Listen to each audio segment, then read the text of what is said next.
Assalamualaikum, halo YouTube, selamat datang kembali di channel saya.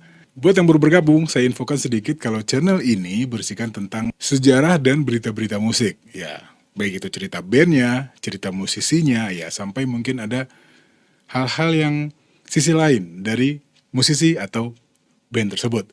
Oke, di video kali ini kita bakal ngomongin sebuah band yang berasal dari Amerika. Namanya, ya, Bon Jovi. Check this out. Ya sebenarnya banyak banget gosip tentang Bon Jovi ini mulai dari gosip vokalisnya. Yang cukup bikin saya kaget pada waktu itu adalah tiba-tiba pemain bassnya dikeluarkan. Dan beberapa tahun belakangan ada juga berita tentang Richie Sambora, itu pemain gitarnya juga keluar dari band. Tapi, nah biar afdol nih kita bahas Bon Jovi, kita sedikit bahas perjalanan karir Bon Jovi di dunia musik. Yuk.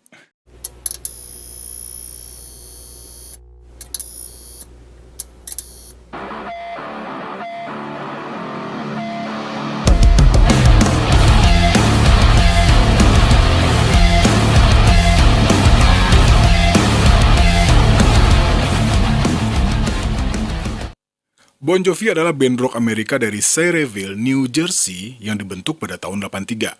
Bon Jovi terdiri dari vokalis dengan nama sama yaitu Jon Bon Jovi yang lahir dengan nama John Francis Bon Jovi Jr. dan pianis dan pemain keyboard David Bryan serta drummer Tico Torres. Ya, line up band ini tidak banyak berubah sepanjang sejarah dengan satu-satunya pengecualian pada tahun 94 ketika terjadi pemecatan pemain bass Alec John Suck, yang secara tidak resmi digantikan oleh Hugh McDonald, dan kepergian gitaris lama serta co-penulis lagu Richie Sambora pada tahun 2013. Pada tahun 86, Bon Jovi mencapai pengakuan global atas album ketiga mereka, Slippery When Wet. Album keempat band ini juga sukses di tahun 1988. Setelah tur dan rekaman non-stop selama tahun 80-an, band ini mengalami masa vakum setelah New Jersey Tour pada tahun 90 di mana Jon Bon Jovi dan Richie Sambora merilis album solo masing-masing yang sukses. Pada tahun 92, band ini kembali dengan album Keep the Faith dan single mereka tahun 2000 yaitu It's My Life berhasil menjaring khalayak yang lebih muda. Bon Jovi telah dikenal menggunakan gaya yang berbeda dalam musik mereka sepanjang masa, di mana mereka menggunakan gaya musik country untuk album mereka Lost Highway pada tahun 2007. Pada tanggal 12 Maret 2013, Bon Jovi merilis album studio ke-12 mereka yang berjudul What About Now. Sejauh ini Bon Jovi telah merilis 12 album studio, ditambah 2 album kompilasi dan 2 album live. Mereka adalah salah satu band terlaris di dunia sepanjang masa, telah menjual lebih dari 100 juta album di seluruh dunia dan melakukan lebih dari 2.700 konser di lebih dari 50 negara, dan para fans yang lebih dari 30 juta fans. Ya, 34 juta lebih tepatnya. Bon Jovi masuk ke Music Hall of Fame Inggris pada tahun 2006. Band ini juga diberikan penghargaan merit di American Music Award pada tahun 2004. Dan sebagai penulis lagu dan kolaborator, Jon Bon Jovi dan Richie Sambora masuk menjadi penulis Hall of Fame pada tahun 2009. Ya, buat saat ini sendiri, anggota Bon Jovi sebenarnya bukan kok baru sih. Yang aslinya cuma sisa 3 orang nih. Ya, masuk di dalamnya Jon Bon Jovi, terus Tico Torres pemain drumnya, dan David Bryan. Dan sebagai pengganti Richie Sambora adalah namanya Phil Senidis. Ya, sekarang kita masuk ke formasi awal gimana Bon Jovi bisa terbentuk. Oke. Jon Bon Jovi mulai bermain piano dan gitar pada tahun 75 di usia 13 tahun dengan band pertamanya yang bernama Raze atau Rez. Dan pada usia 16, Bon Jovi bertemu David Bryan dan membentuk band Atlantic City Expressway. Mereka bermain di klub New Jersey walaupun masih anak di bawah umur. Dan masih di masa remaja, Bon Jovi bermain di band Jon Bon Jovi dan Wild Ones. Bermain di klub lokal seperti The Fastland, di mana mereka cukup dikenal di daerah tersebut. Dan pada tahun 1980, ia membentuk band lain yang bernama The Rest dan menjadi band pembuka bagi Southside Johnny dan Jukes Asbury. Pada pertengahan 1982 keluar dari sekolah dan bekerja paruh waktu di toko sepatu wanita. Jon Bon Jovi bekerja di Power Station Studios, sebuah fasilitas rekaman di Manhattan di mana sepupunya, Tony Bon Jovi, adalah co-owner. Ya, Bon Jovi membuat beberapa demo, termasuk satu yang diproduksi oleh Billy Squier dan mengirimnya ke perusahaan rekaman tapi gagal. Dan rekaman profesional pertamanya sebagai lead vokal dalam R2D2 We Wish You Merry Christmas yang merupakan bagian dari album Christmas in the Stars, di mana sepupunya menjadi co-producer. Bon Jovi mengunjungi stasiun radio lokal WAPP 103,5 FM Apple di Lake Success, New York. Dia berbicara langsung kepada direktur promosi John Lessman yang menerima lagu Runaway untuk dimasukkan di album kompilasi stasiun bakat homegrown lokal. Dan musisi-musisi yang membantu merekam Runaway ini dikenal sebagai The All Stars Review. Ya, gitarisnya di situ ada Tim Pierce, pemain keyboardnya ada Roy Beaton, drummernya Frankie LaRocca, dan basis Hugh McDonald. Dan lagu ini pun mulai diputar di daerah New York. Pada bulan Maret tahun 83, Bon Jovi menghubungi David Bryan, yang kemudian mengajak basis Alec John Such dan drummer bernama Tico Torres. Dan pada waktu itu, yang belum tahu nih, gitaris yang diajak sama Bon Jovi adalah Dave Sabo, alias The Snake. Ya, The Snake ini merupakan seorang gitaris dari band Skid Row. Saat ini ya, tapi ya nggak tahu apakah Skid Row masih aktif atau enggak. Ya, tapi The Snake Sabo sendiri sebenarnya belum sempat bergabung dengan Bon Jovi. Sabo akhirnya digantikan oleh Richie Sambora, yang bernama asli B. Richard Stephen Sambora, lahir pada tanggal 11 Juli tahun 59 di Perth Amboy, New Jersey, ya, USA. Sebenarnya sebelum bergabung ke band, Sambora sendiri telah melakukan tour dengan Joe Cocker, bermain untuk sebuah band yang disebut Mercy, dan telah dipanggil untuk audisi oleh Kiss. Ada yang tahu band Kiss? Ya, nggak tahu. Ya, ada juga sih, cuman kalau yang nggak tahu ya silahkan cari ya. Sambora juga bermain di album Lesson bersama band Message yang dirilis ulang CD-nya melalui Long Island Records pada tahun 95. Dan di sisi lain, seorang drummer Tico Torres juga seorang musisi yang berpengalaman. Bermain live di Phantom Opera, The Marvelettes, dan Chuck Berry. Ia muncul di 26 rekaman bermain bersama dengan Franco dan K.O., sebuah band Jersey dengan hit single selama awal 80-an. Dan di sisi lain, David Bryan pun keluar dari band Atlantic City Expressway yang didirikan olehnya bersama John Bon Jovi dalam rangka untuk belajar kedokteran. Sementara di perguruan tinggi, dia menyadari bahwa dia ingin mengejar musik penuh waktu dan melanjutkan ke sekolah musik Juilliard School, New York. Ketika Bon Jovi akan mendapatkan kontrak rekaman, John Bon Jovi menelpon David Bryan untuk mengajaknya kembali bergabung. Bryan memutuskan bergabung dengan Bon Jovi dan meninggalkan studinya. Oke, sebagai PBB alias penggemar berat Bon Jovi, kayaknya kurang afdol kalau kita nggak bahas juga album-albumnya Bon Jovi nih. Oke, langsung aja. Buat album pertama, berjudul Bon Jovi dan 7800 Fahrenheit yang keluar pada tahun 1984 dan 85. Setelah band ini mulai bermain, mereka menarik perhatian eksekutif rekaman Derek Schulman yang menandatangani kontrak dengan Mercury Records yang merupakan bagian dari perusahaan Polygram. Pamela Maher, seorang teman Richard Fisher dan seorang karyawan Doc McGee, menyarankan untuk memberi nama bandnya Bon Jovi, mengikuti contoh band terkenal lainnya, ya kayak Van Halen. Ya, awalnya band ini akan diberi nama Johnny Electric. Ya, bisa dibayangin kalau namanya Johnny Electric. Mungkin jatuhnya kayak duran-duran kali. Dan dengan bantuan manajer baru mereka, Doc McGee, mereka merekam debut album band yaitu Bon Jovi yang dirilis pada tanggal 21 Januari pada tahun 84. Album ini termasuk di dalamnya single pertama mereka yang berjudul Runaway mencapai posisi 40 teratas di Billboard Hot.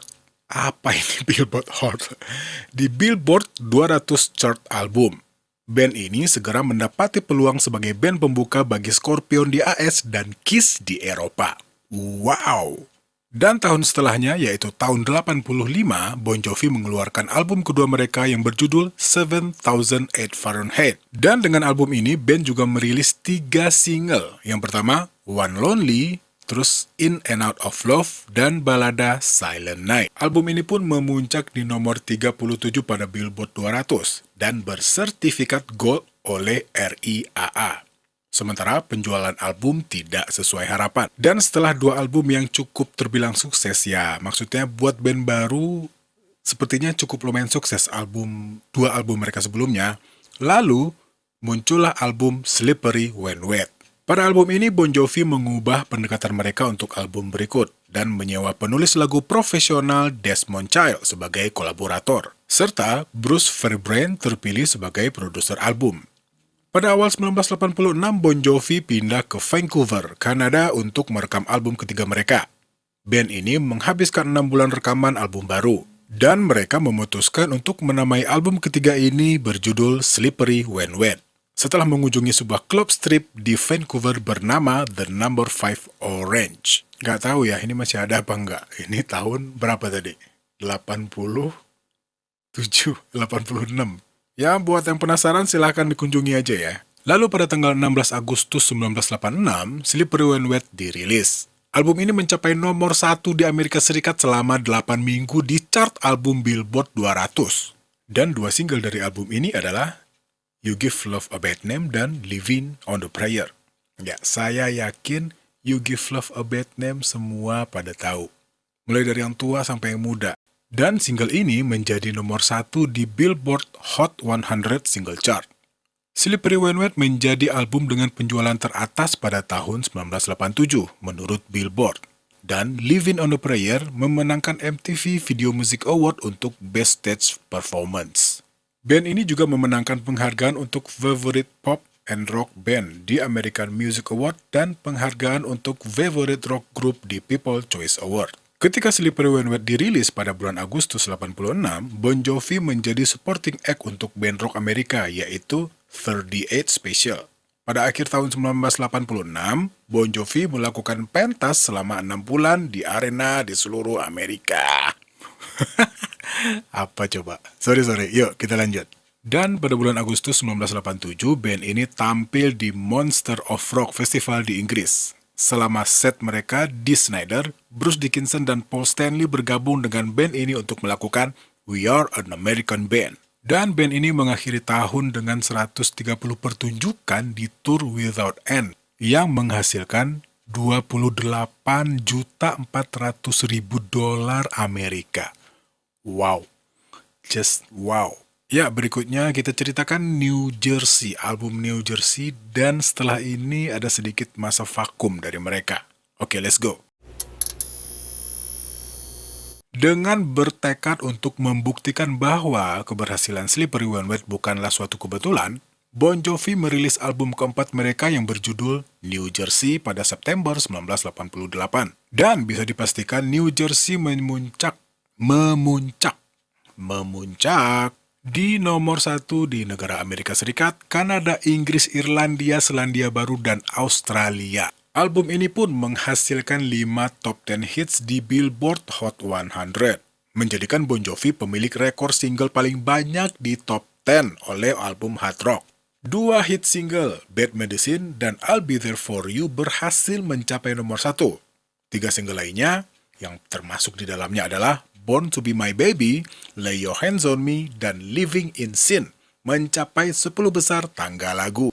Bon Jovi bahkan menjadi berita menghebohkan ketika video untuk Living in Sin dilarang oleh MTV untuk ditampilkan, karena beberapa adegan percintaan atau seks. Dan setelah kembali diedit, kemudian MTV kembali menayangkannya. MTV juga punya KPI sepertinya ya. Dan selanjutnya Bon Jovi mengikuti lagi tur besar di seluruh dunia yang terus berlanjut sepanjang tahun 89 dan 90. Mereka mengunjungi lebih dari 22 negara dan melakukan lebih dari 232 pertunjukan sebelum semuanya berakhir. Titik puncak untuk band ini adalah di tanggal 11 Juni tahun 89. Konser yang terjual habis di Giant Stadium di New Jersey. Dan pada bulan Agustusnya, band ini menuju ke Uni Soviet untuk Festival Musik Perdamaian Moskow. Bon Jovi adalah band pertama resmi yang disetujui oleh pemerintah Soviet untuk tampil di Uni Soviet, dan New Jersey menjadi album pertama AS yang dirilis secara legal di Uni Soviet. Dan pada bulan Septembernya, Jon Bon Jovi dan Richie Sambora memainkan Living on a Prayer dan Wanted Dead or Alive hanya dengan 2 gitar akustik untuk MTV Video Music Award. Dan penampilan tersebut menjadi sumber inspirasi atas munculnya seri MTV Unplugged dan Catalyst. Oh, Unplugged itu gara-gara ngeliat John dan Richie memainkan lagu pakai gitar akustik doang. Oke, I see. Ada yang pernah nonton MTV Unplugged? Itu zaman dulu banget ya. Ya, sedikit tentang MTV Unplugged. Sebenarnya awal cikal bakal band akustik kan juga ya nggak tahu ya kalau sekarang. Cuman dulu itu MTV Unplugged itu formatnya begini. Drumnya mereka pakai drum akustik, gitarnya gitar akustik, bassnya ada yang pakai elektrik dan ada yang pakai akustik. Ya, intinya semua akustik dan dibawakan secara santai.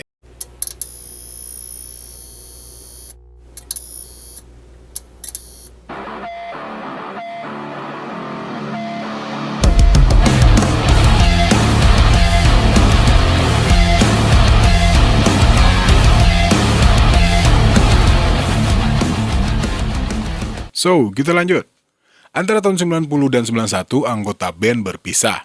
Kelelahan rekaman album Slippery When Wet dan New Jersey ditambah dengan tur album yang melelahkan mengambil korban pada band. Ya, maksudnya mengambil korban pada band itu jadi bandnya dan kondisi personilnya jadi nggak sehat gitu karena kerjaannya ya kayak dipaksa. Tapi ya mau nggak mau harus diakui dengan kerja seperti itu, maka Bon Jovi juga sebesar sekarang. Oke, lanjut.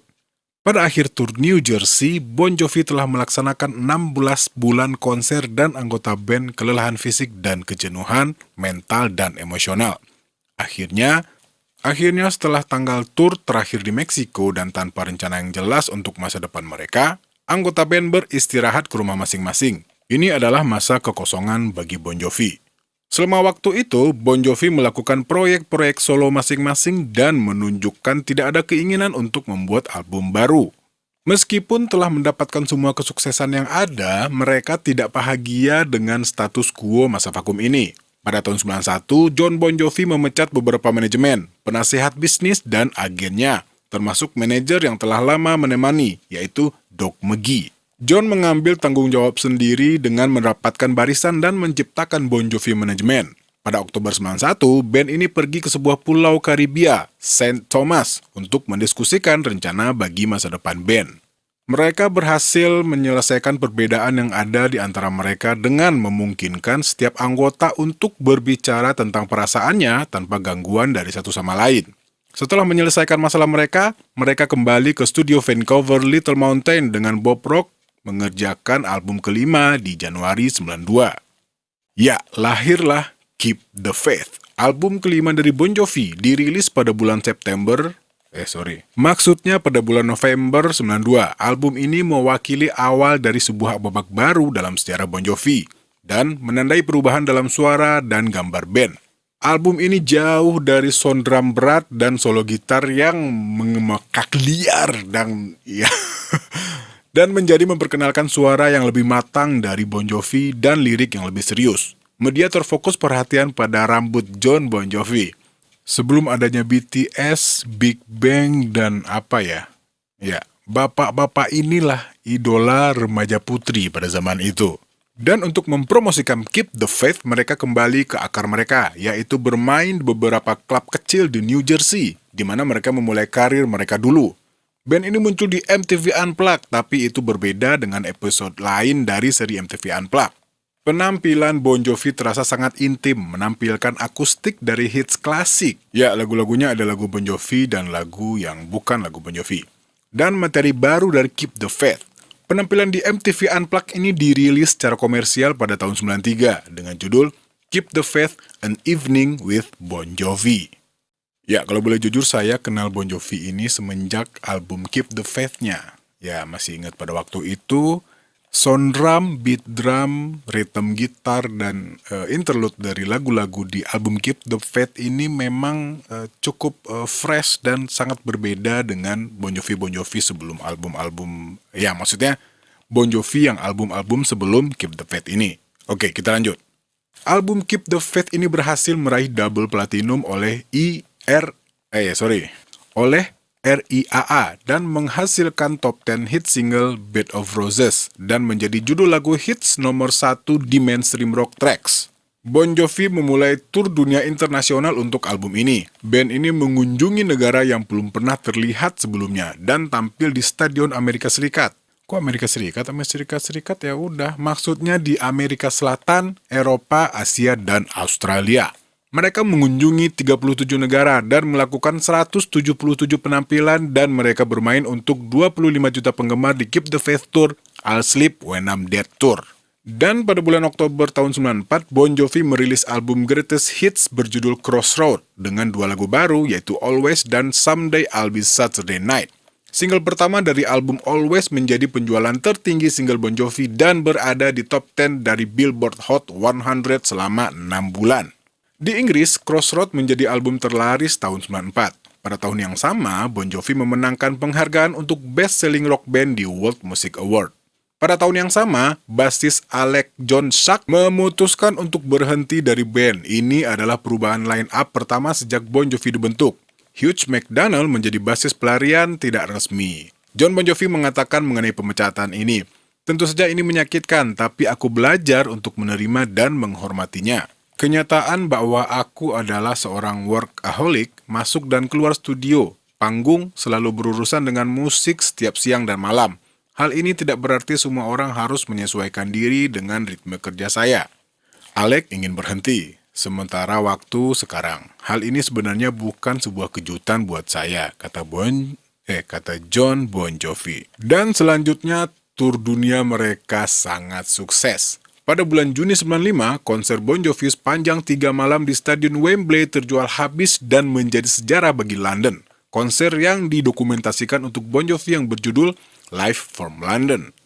Dan album studio ke-6 Bon Jovi pun rilis yang berjudul These Days. Dirilis pada bulan Juni 95, pada saat waktu itu band melakukan tur Eropa. Album ini disebut di posisi nomor 1 di Inggris selama 4 minggu berturut-turut di posisi teratas. Album ini juga mencapai nomor 1 di Irlandia, Jerman, Australia, Jepang, dan banyak negara lain. Single pertama album adalah lagu dengan irama rhythm dan blues yang berjudul This Ain't a Love Song, dengan video musik eksotis yang difilmkan di Thailand. This Ain't a Love Song mencapai puncak top 20 di Billboard Hot 100. Ya, bahasa Indonesiain aja deh. Album ini juga menghasilkan 4 hit single di top 10 Inggris, termasuk diantaranya This Ain't a Love Song, Something for the Pain, Lie to Me, dan These Days. Dan di tahun yang sama, band ini meraih Brit Award untuk band internasional terbaik dan juga memenangkan MTV Europe Music Award untuk Best Rock. Hal ini diikuti oleh This Day Tour. Setelah sukses besar dari This Days Tour, para anggota Bon Jovi rehat kembali dan berpisah sementara. Tapi tidak seperti periode sebelumnya, pada saat tur New Jersey yang penuh ketidakpastian. Kekosongan ini adalah keputusan bersama dari band. Para anggota Bon Jovi menyetujui untuk cuti dari kegiatan band. Dan Bon Jovi berkumpul kembali pada tahun 99 untuk merekam lagu Real Life untuk film EDTV. David Bryan pulih dari kecelakaan di mana dia hampir putus jarinya. Waduh. Dan setelah absen hampir 4 tahun di mana beberapa anggota band bekerja pada proyek-proyek independen, Bon Jovi berkumpul kembali pada tahun 99 untuk bekerja pada album studio berikutnya mereka. Pada bulan Juni tahun 2000, Crush dirilis sebagai album studio ke-7. Single pertama It's My Life tercatat sebagai salah satu rilis Bon Jovi yang paling sukses dalam 1 dekade dan paling penting. Menjadi simbol kesuksesan panjang band karena mereka berhasil melalui banyak perubahan dan rintangan yang ada. It's My Life membantu memperkenalkan mereka ke baris penggemar baru yang lebih muda. Band ini menerima 2 nominasi Grammy untuk Best Rock Album dan Best Rock Performance by Duo atau Grup untuk lagu It's My Life. Video klip It's My Life memenangkan VH1 Music Award untuk My Favorite Video. Ya, memang kalau boleh jujur kerasa banget ya perbedaan lagu It's My Life dan album, maksudnya video klipnya juga sangat berbeda dengan video klip Bon Jovi yang sebelumnya. Dan karakter musik mereka juga lebih kekinian pada waktu itu tentunya. Dan Bon Jovi melakukan konser di stadion bersejarah Wembley, London kembali pada tanggal 19 dan 20 Agustus tahun 2000 itu. Ini menjadi konser yang terakhir yang diadakan di tempat legendaris tersebut sebelum pembongkaran. Tahun itu band ini tampil di hadapan total 1,1 juta penggemar di 40 arena dan stadion di Amerika Utara, Eropa, dan Jepang. Selama tur, Bon Jovi merilis koleksi pertunjukan langsung sepanjang karir mereka dalam album yang berjudul One Wild Night Live dari tahun 85 hingga 2001. Ini adalah album live Bon Jovi pertama kali. Lagu-lagu yang diambil untuk album ini adalah dari arsip-arsip rekaman band ini. Dan pada akhir tahun, Bon Jovi diberikan penghargaan untuk live show paling populer di tahun 2001 di VH1 Music Award. Dan para anggota band telah merencanakan liburan singkat sebelum bekerja kembali membuat album studio ke-8. Tapi pada 11 September terjadi bencana teroris ya waktu itu yang katanya teroris udah ngehancurin WTC. Ya, nggak tahu ya. Ya gimana mereka lah. Beberapa hari setelah kecelakaan itu, Jon Bon Jovi dan Richie Sambora membuat film iklan layanan masyarakat untuk Palang Merah yang dinamain America the Beautiful untuk NFL dan dilakukan sebagai bagian dari acara Telethon America Historic. Judulnya A Tribute to Heroes yang disiarkan secara langsung. 1 bulan kemudian, Bon Jovi berpartisipasi di luar konser di Red Bank, NJ untuk mengumpulkan dana bagi keluarga dekat korban yang berasal dari kampung halaman band ini. Dan pada 21 Oktober 2001, Bon Jovi tampil di konser monumental untuk New York di Madison Square Garden. Dan pada musim semi tahun 2002, kelompok ini masuk studio kembali untuk mulai merekam album studio ke-8 mereka. Dan album ini dirilis pada tanggal 8 Oktober 2002. Dan menyusul tour Bounce pada bulan Agustus tahun 2003, Bon Jovi memulai sebuah proyek sampingan. Awalnya berniat untuk menghasilkan sebuah album yang terdiri dari pertunjukan akustik. Band ini akhirnya melakukan penulisan ulang, rekaman ulang, dan reinventing 12 lagu hits terbesar mereka dalam sudut yang berbeda dan baru. Album studio ke-9 Bon Jovi ini, This Left Feels Right, dirilis pada bulan November tahun 2003. Dan pada tahun berikutnya, band ini merilis set box yang berjudul 100 Million. Ya, juta nih maksudnya. Bon Jovi Fans Can Be Wrong. Pemilihan judul merupakan penghormatan kepada Elvis Presley dengan judul 50 Million. Elvis Fans Can Be Wrong. Set terdiri dari 4 CD yang dikemas dengan 38 single yang belum pernah dirilis dan 12 lagu langka. Serta DVD-nya pastinya. Set box ini menandai penjualan 100 juta album Bon Jovi dan juga memperingati ulang tahun ke-20 semenjak rilis rekaman pertama band pada tahun 84. Pada bulan November 2004, Bon Jovi diberikan penghargaan Merit Award di American Music Award. Dan album studio ke-10, Have a Nice Day, dirilis pada bulan September tahun 2005. Album ini didebut di nomor 2 di Amerika Serikat dan Inggris, mencapai nomor 1 di 15 negara. Lagu Have a Nice Day menjadi hits internasional, mencapai top 10 di Inggris, Eropa, Australia, dan Kanada. Dan single kedua, Who Says You Cannot Go Home, dirilis pada awal tahun 2006. Lagu ini mencapai 40 teratas di Billboard Hot 100 di Amerika Serikat. Sebuah versi duet Who Says You Can Go Home, Who Says You Cannot Go Home dengan penyanyi country Jennifer Nettles dari Sugarland Band. Itu bener nggak ya baca namanya? Jennifer Nettles. Dan pastinya lagi, Bon Jovi menjadi band rock pertama yang memiliki single nomor 1 tunggal di Billboard lagu country. Pada tanggal 11 Februari 2007, Bon Jovi dan Jennifer Nettles memenangkan Grammy Award kategori Best Country Collaboration with Vocals untuk lagu Who Says You Cannot Go Home. Band ini juga memenangkan penghargaan untuk favorit lagu rock di People's Choice Award untuk lagu Who Says You Cannot Go Home. Dan segera setelah dirilis Have a Nice Day, band ini mulai bersiap-siap untuk tur di seluruh dunia Have a Nice Day Tour. Tur ini sukses secara komersial dan signifikan. Tampil di hadapan 2.200.000 penggemar dan meraup total $191 juta. Ya, kaliin sendiri ya. Itu duit semua atau campur sama cendol tuh. Ya, tur ini adalah ketiga tertinggi terlaris pada tahun 2006, mendapatkan $131 juta.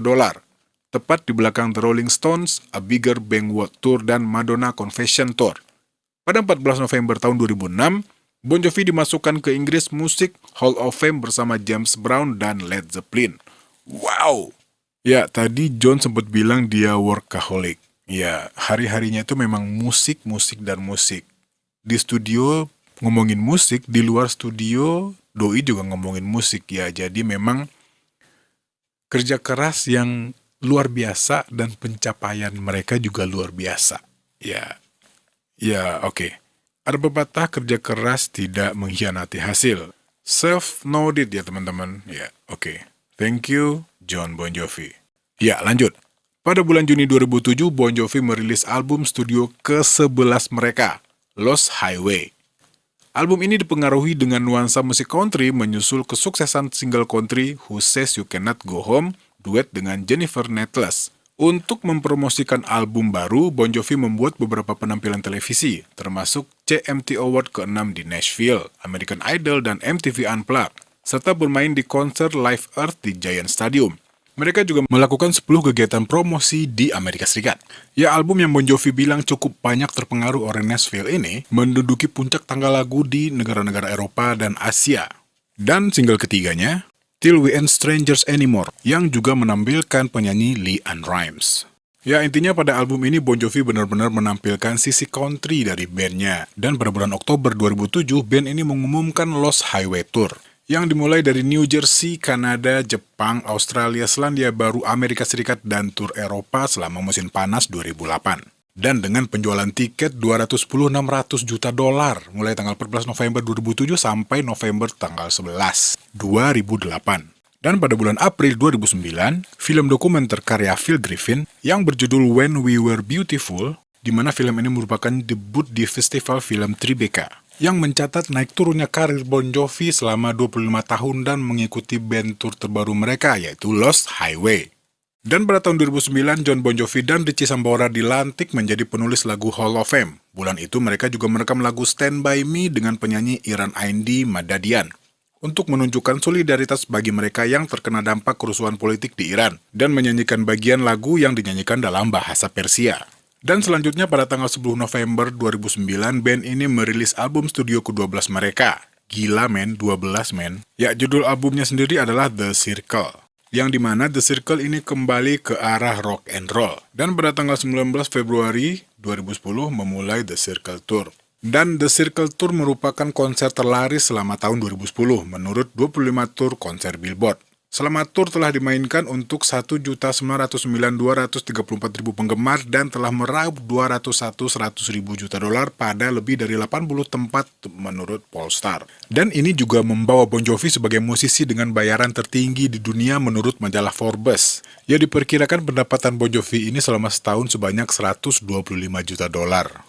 Ya, kalian sendiri ya, 125 juta dolar setahun loh. Pada bulan Oktober tahun 2010, Bon Jovi merilis film konser berjudul The Circle Tour Live from Jersey di bioskop AS. Dan pada saat yang sama, band ini juga mengumumkan bahwa mereka akan kembali mengadakan tour terbaru mereka. Dan pastinya lagi pada tahun 2011, tour ini mendapatkan posisi kedua paling produktif pada tahun itu, masuk ke dalam Top 25 Tour Billboard dengan menghasilkan pundi-pundi dolar sebanyak 790 juta dolar. Seru ya, dari tadi ngomong juta-juta dolar mulu. Amin ya, mudah-mudahan yang nonton ini juga bisa dapat jutaan dolar dalam setahun. Tiap tahun malah, amin. Dan pada bulan Januari tahun 2012, Bon Jovi mengatakan kalau mereka lagi mengerjakan album ke-13. Dan dalam pertunjukan live pada Agustus 2012, John Bon Jovi memainkan versi akustik dari lagu yang diumumkan untuk atau yang ada di dalam album yang akan datang. Berikut juga mengumumkan tur dunia baru untuk 2013, yaitu Because We Can, untuk mempromosikan album baru mereka What About Now, yang dirilis pada Maret 2013. Pada tanggal 2 April dan seterusnya, Richie Sambora meninggalkan tur band yang sedang berlangsung dengan alasan pribadi. Phil X sekali lagi menggantikan dia, kali ini untuk sisa tur. Ya, dan juga beredar rumor kalau Richie Sambora sudah dipecat. Ya, pastinya rumor ini juga dibantah sama Richie Sambora dan John Bon Jovi. Dan katanya Tico Torres juga sempat absen sebentar karena keadaan darurat. Tico harus melakukan operasi kandung empedu. Ia digantikan oleh Rich Canela dari band solo Bon Jovi, Kings of Suburbia, dari tanggal 20 bulan September sampai tanggal 6 bulan Oktober. Ya, setelah mengalami kesulitan pada Because We Can Tour, Bon Jovi memiliki rencana lain. Dalam konser solo swasta di Las Vegas, Jon Bon Jovi berbicara tentang masa depan band, mengatakan bahwa ia melakukan tur terakhir terlalu cepat, dan bahwa tur telah membawa dampak pada mereka semua. Tahun 2014 menandai 30th anniversary sejak album pertama band Bon Jovi dirilis. Dalam perayaan ini, album band New Jersey dirilis ulang bersama dengan CD tambahan dengan demo The Sons of Beaches. Pada bulan November 2014, Jon Bon Jovi mengatakan kepada wartawan bahwa Richie Sambora telah resmi meninggalkan band. Dia mengatakan, dia berhenti, dia sudah pergi, tidak ada dendam sama sekali. Pada waktu, bulan November itu. Ia juga mengungkapkan bahwa ia sedang menyelesaikan menulis lagu untuk album studio berikutnya tanpa Sambora, yang secara tidak resmi digantikan oleh gitaris Turk Phil X. Sambora juga mengatakan kalau saya suka Jon katanya, dan saya masih melihat kemungkinan kembali. Pada 17 Juli 2015, Bon Jovi dengan debut single baru mereka Saturday Night Gave Me Sunday Morning di radio. Seorang juru bicara untuk Bon Jovi mengatakan, Burning Bridge yang akan dirilis 21 Agustus adalah merupakan album untuk fans yang berisi potongan dari album sebelumnya dan akan diiringi dengan tur internasional yang akan datang. Dan katanya band ini lagi bekerja keras untuk mengeluarkan album yang akan dirilis, maksudnya full album pada tahun 2016. Oke, sepertinya cukup sekian video kali ini. Yang saya yakin ini nggak tahu ya, banyak yang nggak nyampe ke part ini. Oke. Sekian dulu video kali ini. Saya ucapkan banyak terima kasih buat yang udah pada nonton sampai part ini nih. Makasih banget. Dan kita akan berjumpa lagi insya Allah pada video berikutnya dan tentang cerita yang pasti lebih menarik. Oke?